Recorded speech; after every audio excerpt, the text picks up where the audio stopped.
La convivenza in posizione di vertice di componenti dello stesso nucleo familiare, ma di diverse generazioni, è un tema promettente, sfidante e intrigante del family business di questo primo scorcio del XXI secolo. È promettente perché ci dice che è arrivato il momento di pensare a una nuova metafora per il passaggio generazionale. Non ci basta più una metafora della staffetta, in cui, come è noto, ogni atleta fa la sua parte in piena autonomia. Ce ne serve un'altra e proveremo a immaginarla anche con l'aiuto di Giacomo Fanin e di Alessia Trevisan.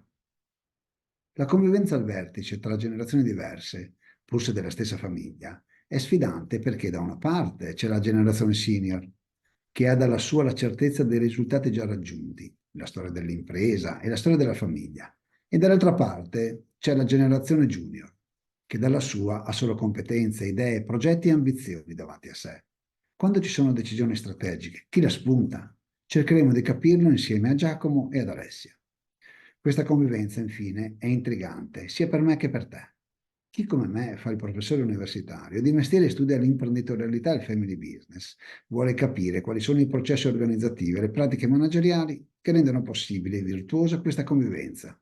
Chi, come te, lavora nell'azienda di famiglia e di mestiere prende decisioni per la continuità e lo sviluppo competitivo sia del business sia della famiglia e dei suoi valori, vuole capire quali sono le condizioni per realizzare la convivenza tra generazioni al vertice e, perché no, prendere spunto dalle esperienze di Giacomo e di Alessia.